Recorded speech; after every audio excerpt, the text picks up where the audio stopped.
Doing this project on State Line Speedway the first 10 years or so, and of course you were part of it not only right towards the 1964, 65. Yeah. Was that racing, was that something that was in your family, Larry? Did your mom, did your dad get involved in that?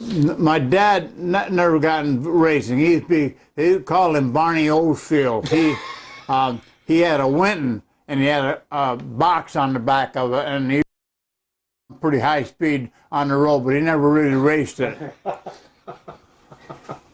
So what was your interest? What got you interested to actually... Oh, I started racing at Cool Road. Actually, I started with Don Albaum, had the racing up at the stadium back in 1957, something like that. And I got my cousin, my cousin Jake Foster had Sweet 16, a Chevy. Right. And I raced that. Now, Don Elbaum, he was also a boxing promoter too, wasn't he? Yeah. So he promoted a little bit of everything? Yeah, he had the races up there at the stadium for 1 or 2 years, I forget which. Was that where also when guys like Tom Dill would race there too? Yeah. So you went up and did your initial racing in here locally. How did you learn about State Line Speedway? Well, it was, I run at Cool Road. I had a late early model 1948 Ford, and so I started racing at Erie's, at Erie Speedway, under Jerry and Frank and Lloyd Williams, and them, and then I formed the Bay City Racing Association. It wasn't a legal thing, but it was a Bay City Racing Association. We struck them up there one year in 1965 because they weren't being fair to the early model drivers. They weren't doing enough, and they were pissed off at me all the time because I had them. The guys left the races, wouldn't even race. I called them out of the race, and then they agreed to give us a better deal. A lot of things that are involved, but I don't want to go into that. So this is this is 1965, and you decided to kind of create an association of the drivers, right? Yeah, in 1964 it was. 64, okay. Yeah. And this affected both State Line and Erie's? Yeah. Did you at some point, how did you show your solidarity? Did you at some point take your cars out on the track and walk off? Well, we didn't even go out of the pits. Okay, I see. So there was a couple of episodes where you just didn't even go out. Well, we went up there, but we wouldn't race unless they agreed to listen to us. They wouldn't listen to us. Did they listen to you? Mount, yeah. I talked to them till 3 o'clock in the morning up there at Erie Speedway, to Lloyd Williams and Frank and Jerry, and we got some things straightened out.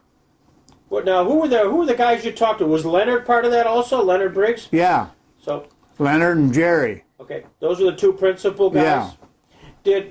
Were you the leading spokesperson for? Yeah, them? I was the president of Okay. Who else were your officers? Bob Tobin, and I can't remember all that stuff now. It's been a long time. But it's a unique part of the history. Yeah. Then I had to. The reason I got the Washburn Speedway going was I called a meeting of the Bay City Racing Association down at Oddfellows Hall in Northeast, and all the late model drivers came down there, and I asked them if they wouldn't go in with me on the Washburn Speedway and open that Washburn Speedway up, have an association, but they didn't want to do it, so I did it on my own. I see. I went up and leased the track from Washburn Fair Association, and started building the track in 1968. I built that track in 1968, and then I had races there. The track wasn't very good shape then because we put hauled clay in, stuff like that, but it was spongy, and it wouldn't hold the late models. So after about half the season, I brought in the sprint cars from Oil City. I went down to Oil City and had them come up and race sprint cars because they aren't as heavy. But then in the winter of 1968, we got a lot of open freezing and thawing, and the track solid up. So in 1969, the track was good. I remember Bobby Schnarr over there used to leave black on the curves. Oh, okay. Yeah, we had some good racing there until I got electrocuted in July of 1969. Tell me about that. I was working on a serviceable light pole up there at the Speedway, trying to shine the lights into the pit. Right. And there was an illegal transformer on the light pole. And coming down from the 7200 volt line, and I didn't know it was there. It was at night, and I had a ladder. I was up there 35 feet, and I reached for my bit snap for a wrench to change the position of the light, shine it, and I hit that 7200 volt line, and it knocked me off the pole and burned me. I had third-degree burns. I was burnt third degree all over my body, from my waist up, third-degree burns. They didn't expect me to live. Yeah. The Dr. Travaner, Kopinski and Travaner told my sister, Flossie, she's dead now, she told her I wouldn't make it. I don't remember nothing for about 10 days. Sure. And they did skin graft and took all the skin off my legs and put it on my body. Yeah. So that's how I come out. And that was the end of what? Under the Speedway, I had no strength. Right. And so I went up to the Fair Association and sold my equipment for $2,000, all the freezers and all the stuff in the concession stand, and the water truck, and I sold the whole thing for $2,000. My gosh. So that was sort of the end of the racing, the Larry Parmenter racing. Yeah.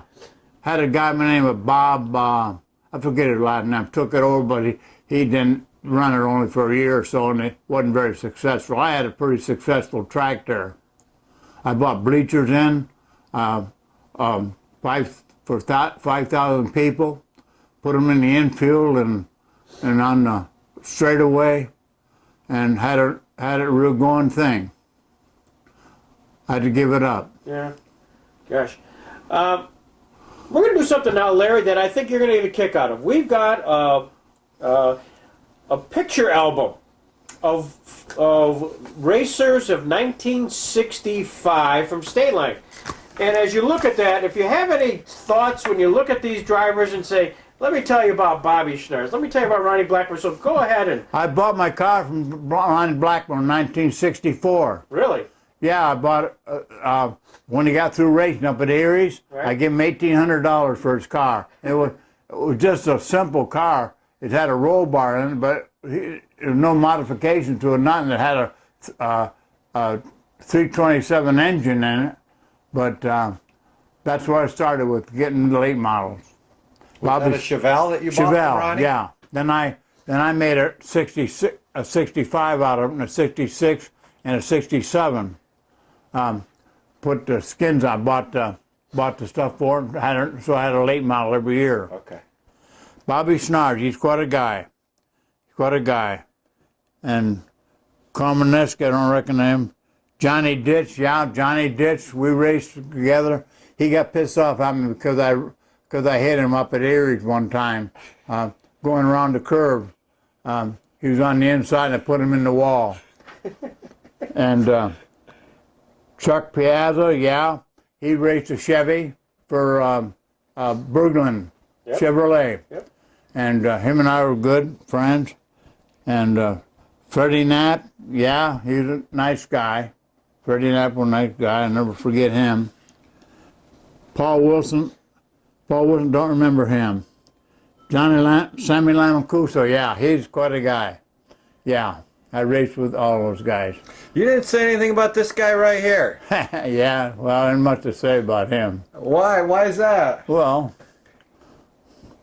What kind of a racer were you, Larry? Hard nose. Were you? Yeah, I had a tank, weighed 6,500 pounds. No, it didn't. Yeah. 6,500 pounds. Nobody dared to hit me. What kind of an engine did you have to pull it? 427, with crawler roller cams in it. I could rev it up at 7,200 RPMs. Wow. We figured it had about, what did we figure horsepower on that? I forget now how many horsepower we figured it had, but. Here's some more guys on this side, Larry. If you take a look at those guys. Johnny Whitehead from Clymer, yeah, the Flying Farmer. Floyd Thomas, I don't remember him too well. Squirt Johns, oh yeah, from Bachway. He was one of my favorite friends. Was he? In fact, his wife called my wife up, said when I got burnt, she called her up and condoled because they said that I got electrocuted and they thought they meant I died. Oh, she called her up and wished her condolences to her. And Tom Dill, of course, him and I went around and around. We're good friends, though. Tom Dill, Jim Scott. I went down to see him race in 1967 down at Daytona. Bruce Busink had him run, and I went down to watch him race. He said, "Man," he said, "I never realized what it was like being in that speed." And Tom Dill, he shit his britches when he went to. Yeah, he said he actually shit his britches when he was racing down there. One time he went down in Daytona. I didn't go down the time he raced, but Samuel Amakusa, of course. Floyd Finale, a great guy from Jamestown. Yeah, great guy. Him and I were real close friends. And of course, Ron Blackmer. He raced against Skip Furlow. Him and Skip Furlow used to go round and round in the Sportsman. They had a Chevy with a straight 8 in it. And Ron Blackmer, number 4, would win one time and Skip Furlow would win the next. They dominated the Sportsman's class. Yeah. Did you ever race that class, or were you always not late Sportsman. models? I raced early models, then I went to late models. I never raced in the Sportsman's class. Let me ask you a question, Larry, because you had some successes, and we've asked this of all the drivers. If you got to a point where you're on the last lap and there's one guy with you, who's the driver of these guys that you would least likely to want to have with you one-on-one as you're going around the last lap of the race? Well, there's some great drivers there. I'll tell you that right now, but I think Bobby Snars was one of the toughest. Yep. Bobby Snars and Johnny Whitehead and Squirt Johns, they're all tough. They won different times, you know what I mean? Right. Well, the answer we got from most everybody, though, was Tom Dill. Because they would assume that he would do anything humanly possible to move you out of the way. Yeah, but he didn't have the car to go with him sometimes. He got that Dodge from up there in Erie, and he'd come down there one time with it right out of the showroom practically with that Dodge. And he didn't have the equipment these other guys had. Right. That's true. Well, you had you talked about a tank, a 6,500-pound car. Yeah, reinforced. All reinforced frames and everything. This is the opposite of the Ronnie Blackmer, Hyle Russells, and those early guys who would really strip the cars. Yeah. What was your theory? Well, I had a mechanic, Dick Gibbs, and he didn't want things breaking down. So we fish plated the whole frame. I went up to Dia Springs and I got a spring for the wheel wells so they couldn't the rear wheel wells, they couldn't be pushed in. It was a long spring. It was shaped the same shape as the wheel wells. And the trunk had a steel plate in it, and it couldn't, like Marty Rader one time, he spun out in front of me and I hit him, took the whole front end of his car off. He come up and said to me, he said, "That's a pregnant elephant." He was mad. In fact, that he wanted to fight. I said, "You want to fight? Not here. Let's go up in the woods." He wouldn't go. Yeah. Dick Litz one time up there. Remember Dick Litz? Oh, yes. Dick Litz come up to me one time.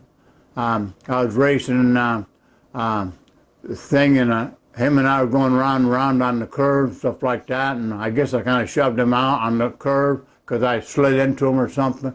Anyhow, he went to the pit entrance and blocked the pit entrance so I couldn't come in. because I took the flag, the victory flag, and that's our victory flag. He parked it to print at the entrance to the pit. So I just eased up against him and just pushed him right around with that car of mine. And then he come down to the pits there and ready to fight. And he started swinging at me. Oh yeah, he started swinging at me. I grabbed a headlock on him and took him down to the ground. And I said, I'll let you up, but I don't want any more fighting. I didn't want to hurt him. I could have busted his mouth. Fred Peters one time, I busted teeth out of his mouth, and I always regretted it. Because up at Cool Road. You probably don't remember him because I do know him. He was car number 190. That's why he has the gold teeth now. Oh. Yeah. And the Dick Glitz, I let him up. He come back at me again. And that time, I got him down on another headlock. I'm great on a headlock. Always was good. And his brother was there, and he said, kick him in the nuts, kick him in the nuts. I said, Dick, I'm going to let you up one more time, but I promise you, the next time I'm going to bust you up bad. So I let him up, and he left. And that was the end. Him and I were friends ever since. Yeah. Well, good. It's interesting. Did you think it helped, aside from its durability, did it help you with speed? Did it, having such a big car? No, straightaways I got good speed, but on the curves it hindered me because I'd slide so heavy, slide up there. Right. But on straightaway, I could get, especially if it wasn't too wet. Right. But it started when it dried out, I could do pretty well. What was your car number? 8. 8? Emery Mans was 8 ball, and I was number 8. Oh, is that right? Yeah. Oh my gosh. Why number 8? Well, I don't know. I just picked it up. I liked that number. Who was the main competition during that time period? Who were the guys to beat? All those guys. Yeah. All those guys. Was, just trying to think, Bobby was in the top of his game at that point, and Yeah. Squirt. Yeah. Were there drivers who had ownership teams? We just talked to Joe Mobilia, who would bring up a number of cars, 2, 3, 4 cars at a night. Were there other people who would bring up a number of cars? Well, I don't know if there's a number of cars or not. A lot of Bergman Chevrolet sponsored, what's his name? Freddie Knapp? Freddie Knapp. And a lot of them had some help. I had Kramer Motors to give me stuff at cost. Okay. They sponsored me, but just stuff at cost. They didn't give me any money. Jim Burnett down at 76 gave me all the gas. Right. I had his number on 76. Look at that picture right here, Larry. Is that you? Yeah. That looks like a Chevelle there. Is that right? Yeah. That's a shot. That's all I ever had. Okay. Besides the Ford I had in early models. Right. Yeah. So that, and it was the frame you bought from Blackmer, and then you just put new tin on it all the time. Yeah, that for 1965, I put new tin. But in '66, I built the thing, made a tank out of it. Okay. My mechanic wanted to do it. I didn't want to do it, but I had a good mechanic, Dick Gibbs, and he built that motor. I'm telling you, we had it balanced, crawler roller cams in it, and everything. At 427, I bought it, and I even bought a spare engine, and we did the same thing to it. Wow, you were really into it then, weren't you? I got a rear end. We pulled the axle. I sent down the U.S. axle. I was twisting axles. I sent down a U.S. axle and had special axles made. So you push them in to the thing. Yeah. Push them into the rear end. Yeah. And I never busted it. I twisted just a little bit on the grooves, but never busted them. With that heavy tank, it had to have a good axle. Yeah. So we paid good money for that axle, but it paid off. Had a Franklin rear end. Yeah, sure. Quick change. Yeah. No, it wasn't a quick change. It wasn't a Franklin quick change? No. Just a regular rear end. I didn't change gears. Okay. So Larry, you close your eyes and you think, Greg, The funniest thing or the most amusing thing that I saw at State Line Speedway when I was up there was this. Do you remember an incident or two which sort of was unusual? Yeah, one time I was in a semi race with Squirt Johns and let's see, Flying Farmer, what's his name? Johnny Whitehead, Right. and those guys. And I was going around the track, and it was wet, very wet, and I was in first place, and they tried to pass me, but as I got up the straightaway, I was fishtailing. They didn't dare to go around me. Finally, Squirt John tried to go around me, and I fishtailed him in. He went into the infield and sat there. So I won the race. Well, I suppose you had such a big, heavy car. They gave you a lot of leeway. They did. They had to. Yeah. I was impregnable. Yeah. Pregnant elephant. Yeah. I love that. That's a great That's story. perfect, Larry. What other stories or incidents you might think of that were kind of humorous? Well, one time at State Line, my front suspension tie rod end broke, and it put me right in the wall and up the fence. I hung up there on the fence. Wow. with my Chevelle. Really? Up there. like a fly in a spider's web. Yeah. Huh? Yeah. How the hell did they get you down? Did you stay in the car? I mean, I got out of the car. Okay. It didn't go up that high. I mean, it went up probably 5 feet, something like that. But you had to jump out of the car and down the ground, yeah. Yeah. Jeez. They stopped the race, of course. Yeah. Were there times when you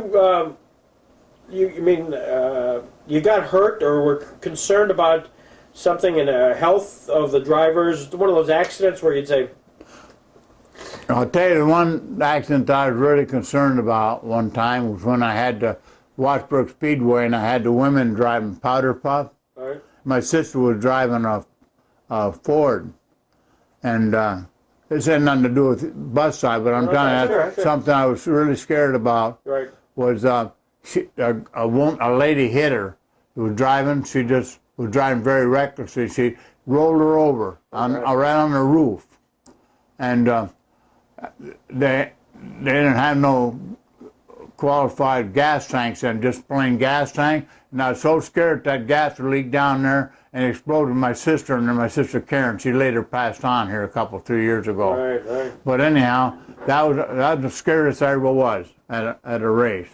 I don't usually get scared about nothing. When you had Wattsburg, Larry, you had tried to form a drivers' association back at State Line in Erie.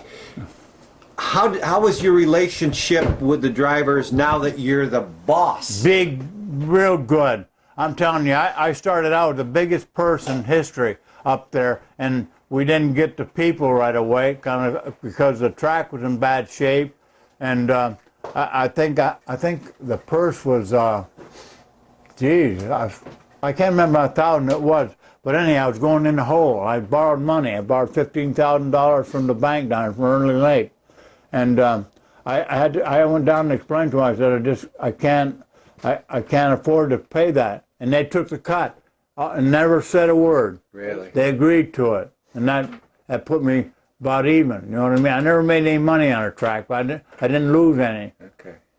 So you always had good support from the drivers? Good support from the drivers. They liked me. Good. Now, like when they were driving on that track, that clay was put in there. There's a lot of stones in it and rocks.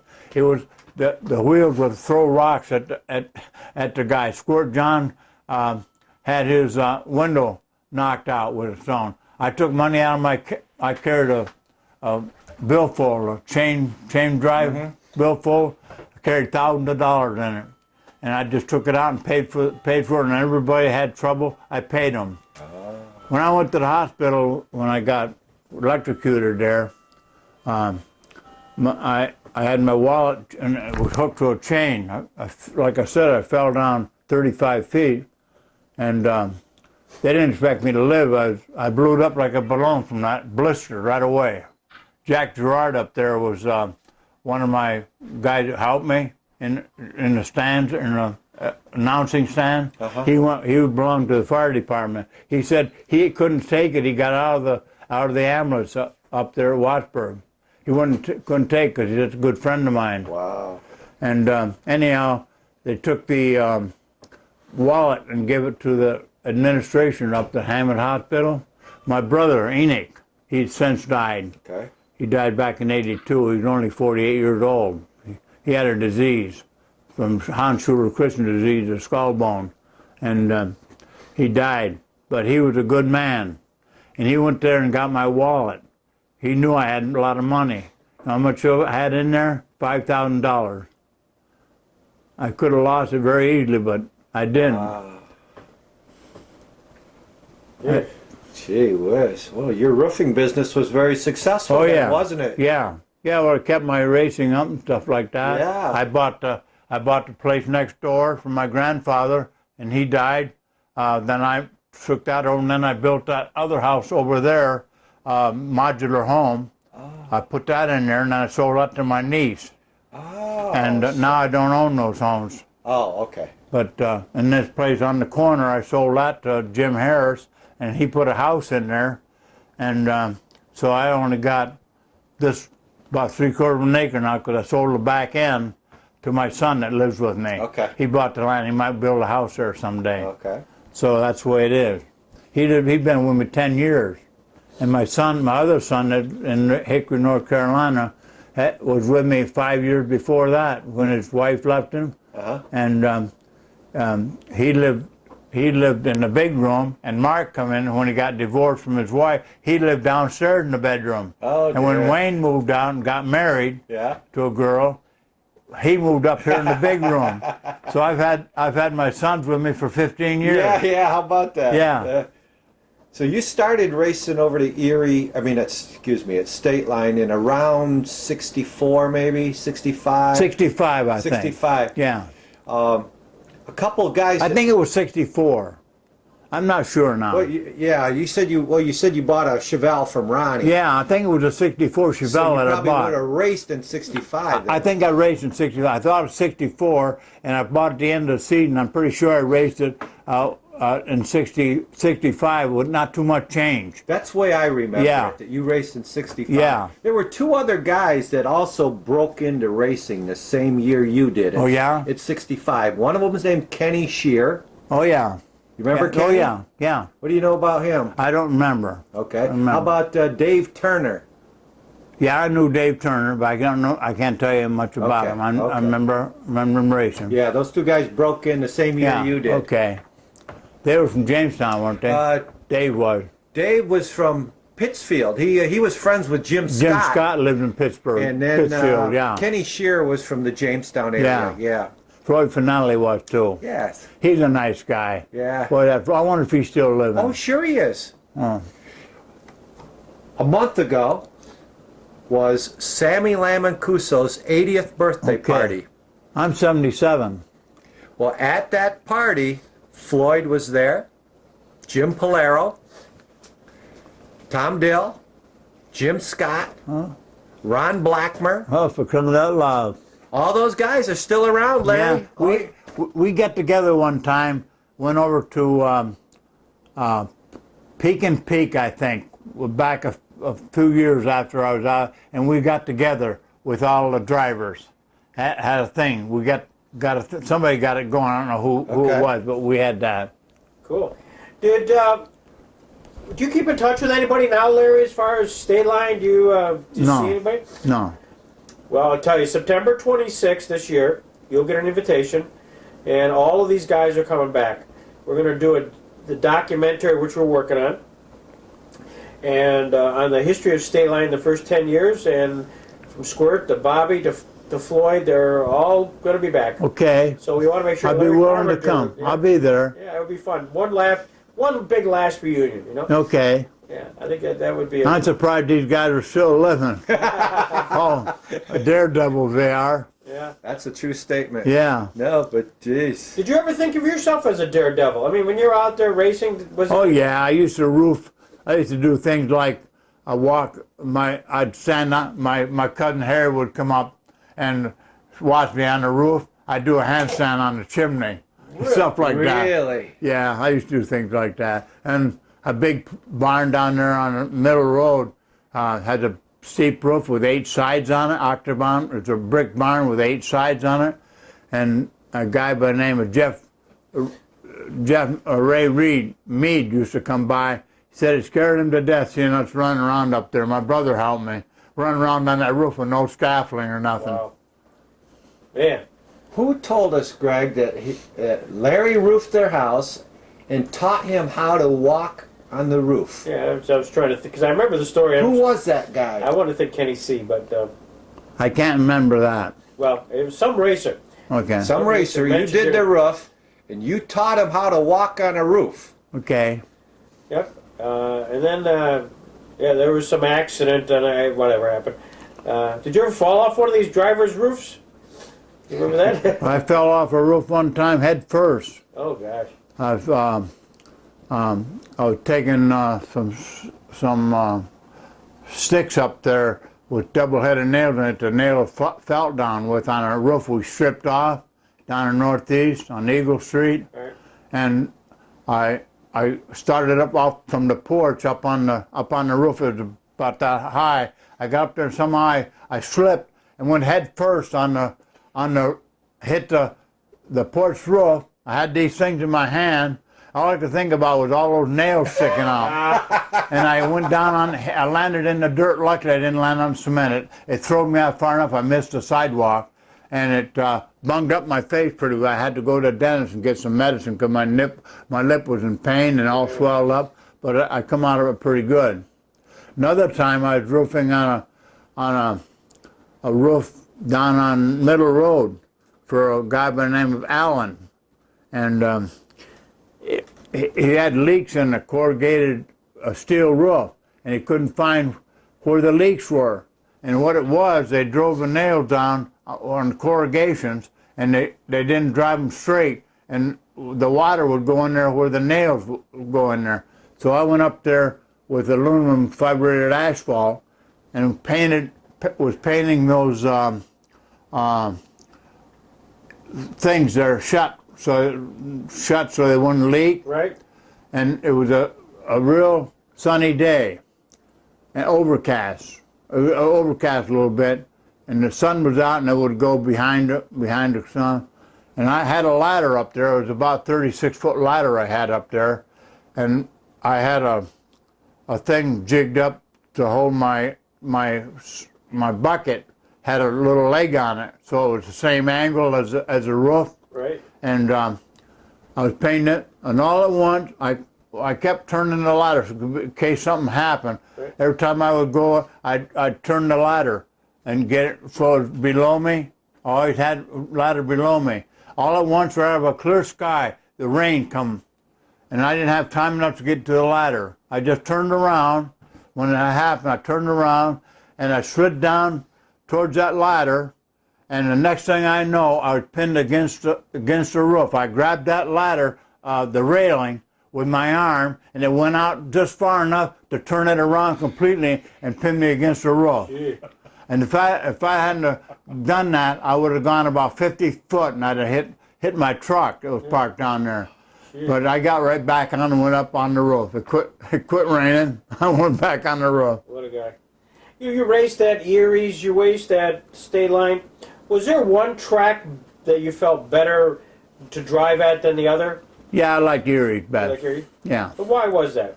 Well, it was a little longer, Right. and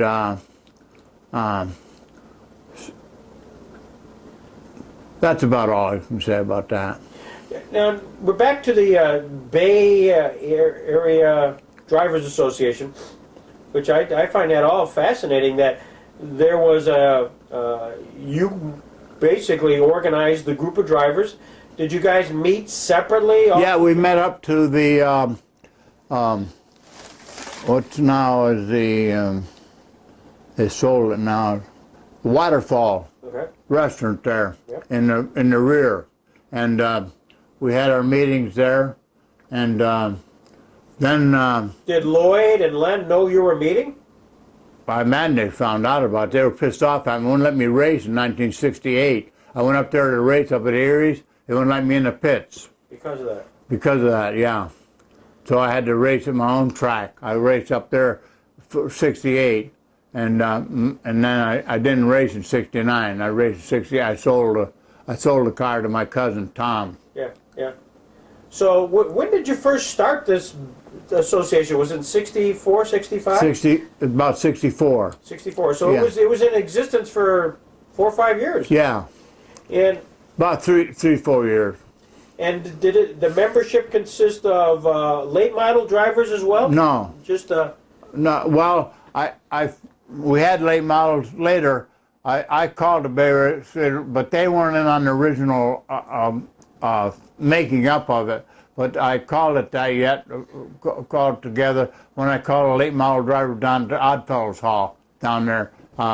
More or less, I did it as a group of guys. Well, I wouldn't say it so much the Bay City Racing Association at that time, because that was when it had early models, you know what I mean? But I had experience with handling people, so they all come down. All the late model drivers come there. Squirt, Johns, everybody. They all come down there, but they couldn't agree on putting money into the track, and so I didn't bug them anymore. I had that one meeting with them, and then I went ahead and I tried to get Harry Lechner, Lou Lechner's Liberty Iron and Metal. I tried to get them to come in with me because they had money, and they sponsored a stock car, up there, and we went down to Smith's Restaurant in Wattsburg, and we were eating, having a business meeting, and somebody dropped a dime or something on the floor. I said, uh-oh. I said, watch out, the kite will get it. And that pissed them off.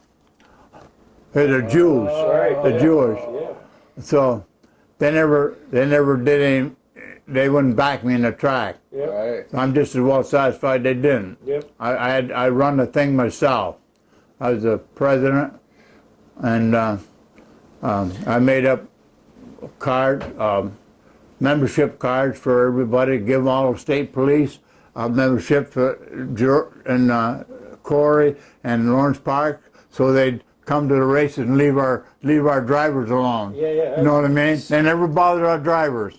Did you think because you had this association and even the late model guys were at least willing to meet with you, did that have an impact on the track? Did that change the purses or the terms of how State Line and Erie ran? Do you think you had an impact? I think it did to a certain extent, because I run on Friday night and they run on Saturday and Sunday. Right. But Leonard Briggs and Jerry and Leonard Briggs, I talked to them till I was blue in the face, but they were set in their ways. Right. They're set in their ways. Say Lloyd Williams too. Right. He ran that Frubanner Esso at the time, and I went over there to talk to him one time when he was there, and they got pretty pissed off at me. They didn't want nothing to do. They wouldn't let me race. Did just you, or was there other racers too that they? No, just me. And at the time, were you racing both late model and just? No, just late model. Yeah. What things were you asking for at the time, Larry? What did you want to talk to Len and Jerry about? Oh, about purses mostly. About purses. They weren't paying enough for the purses. We were putting a great show on up there at Erie's, and they wouldn't pay nothing, and they had big crowds. They were making money, hand over fist, and I knew it. And they gave some, but. And I raced late models up. They let me come and race late models there after that, but they did make better concessions for the early model drivers. I never bothered them much about their late models. Just their sportsman guys. No, the early model, not sportsmen. Early model. What they call it, hooligans? Is that what you mean? Not hooligans exactly. Well, they're kind of hooligan, but the early models they were pretty good cars. They Stoker McGurk up there. He had a built-up engine Yeah. and stuff like that. And we had some good cars. I almost won a race against Stoker McGurk up there, 100 lapper. And I had that 48 Ford. And I was leading the race. And I let up a little bit. I let up on it, had it in second gear. And with a floor speed, had a transmission on the floor. And I carelessly didn't keep driving hard enough, and he passed me on the last lap. Passed me on the last lap. I'll never forget that. I was always disgusted. Another time up at Cool Road, I was leading a race, and flagman Chuck Weary, Nate Weary. Yeah. He's a flagman up at Bust-I, and I was trying to be smart and go over towards him, and when I went towards him a little, because he's waving the flag, standing on top of the railing, and a tie fell off there, and I hit that with that. I had a big tire on the right side, and hit that and blowed that tire. And I was leading. It was a long race too, and the guy beat me by one car. Okay. Because I got smart. I was monkeying around. You know what I mean? Yeah. It's my own fault. What's the highlight? What's the Larry Parmenter highlight of racing? What's the big race or the big moment? I don't know. I didn't really have any big moments that I can think of. Yeah. I just enjoyed it. I enjoyed the guys, the camaraderie, stuff like that. Yep. After you got hurt at your own racetrack, did you ever race again? No. That was killed it. everything for you. It killed everything for me. I got rid of the track, got rid of everything. Okay. I just barely could make it working for about until 1977, and pushing myself. My nerves went to pieces, and I retired in 1977 from the roofing business. What'd you do then? I went down to 76, or down to Boyd's. Boyd's, the restaurant down there, the truck stop. Oh yeah. Boyd's. Yeah. Larry Boyd's. Yeah. Went down there, and was a clerk, worked nights on fuel desk, and worked there, and then I went from there over to 76 for Jim Burnett. I worked for him before. I worked for him from 1958 to 1962 till I bought this house here and moved in here and went to work on my own. Okay. I was the Fruit Farms Incorporated at the time, and I went to work there at 76. Okay. Perfect. This has been great, Larry. On very short notice, we give you a call, you open up your house, and you let us two yahoos come in. Oh yeah, I'm glad to. Yeah, you're great. I really appreciate. We learned a lot today. We didn't know about the Bay City Racing Association. Yeah. All we ever knew. It wasn't a legal thing. Don't get me wrong. I know that. But obviously, you had the interest of the driver. Yeah, we had the interest of the drivers. All the drivers were there. Oh, and what's his name? Pat